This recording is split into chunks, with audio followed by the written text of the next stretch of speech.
이 이야기는 제가 대학교 진학을 위해 시골에서 갓 상경했던 아주 오래전의 일입니다. 4월의 어느 날이었죠. 몇 번의 강의를 거치며 드디어 첫 친구가 생겼고 그 친구가 제 자취방에 놀러 오기로 했습니다. 수업이 끝나고 근처 마트에서 이것저것 장을 본 뒤 자취방에 도착했을 때는 오후 4시가 조금 안 된 시각이었습니다. 4월이라 해가 길어 주변은 아직 환했고 헛것을 보거나 착각할 만한 계절도 시간대도 아니었다는 말씀을 먼저 드립니다. 제가 살던 방은 203호였습니다. 그 아파트는 각 층마다 13개의 방이 있는 3층 규모의 꽤 큰 건물이었는데 한 층에 총 39세대가 살고 있었죠. 당시에는 4라는 숫자가 불길하다는 이유로 203호 옆방은 204호가 아닌 205호로 배정되어 있었고 복도 맨 끝방의 번호는 214호였습니다. 제 방 앞에 도착했을 때였습니다. 복도 끝자락인 214호 앞에 짙은색 수트를 입은 남성 한 명이 우두커니 서 있는 게 보였습니다. 무슨 영업사원인가? 이미 눈이 마주친 것 같아서 없는 척하기도 힘들겠네. 속으로 그런 투덜거림을 내뱉으며 가방에서 열쇠를 꺼내 문구멍에 꽂으려는 찰나였습니다.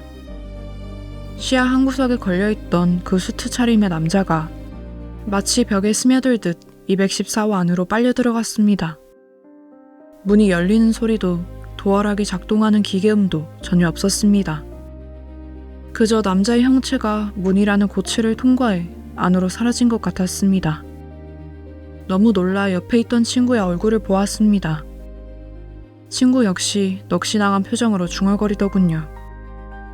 방금 사람 사라진 거 맞지? 그 아파트 외벽은 젓갈색 벽돌 스타일의 타일이었고 문 안쪽은 연한 크림색으로 칠해져 있었습니다.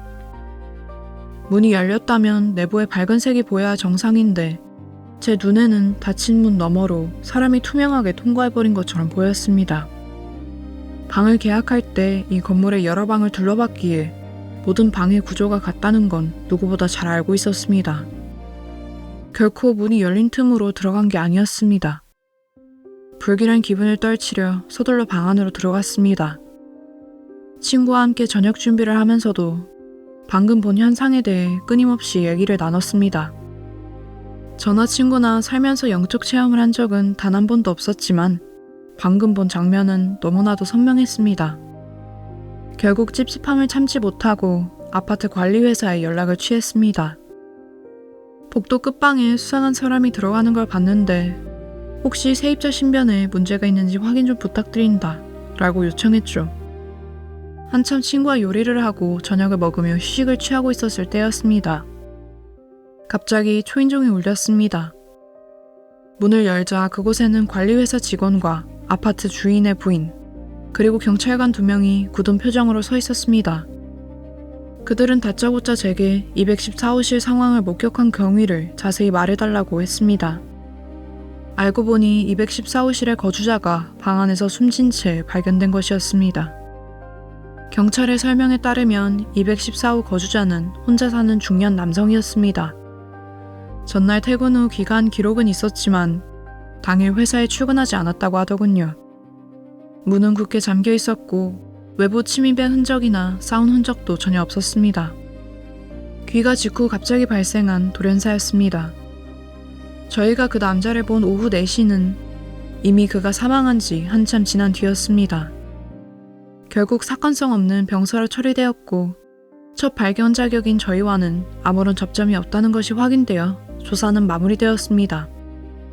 그 후 한동안 214호는 비어 있었지만 한 중년 여성이 새로 이사를 왔습니다. 이것이 제가 젊은 시절 겪었던 유일하고도 기묘한 심령 현상입니다. 신기하게도 그 일을 함께 겪었던 친구나 저나 그날 이후로 단 한 번도 귀신을 보거나 이상한 일을 겪은 적이 없었습니다. 사실 지금 돌아보면 무서웠던 기억보다는 우픈 기억이 더 강하게 남긴 했습니다.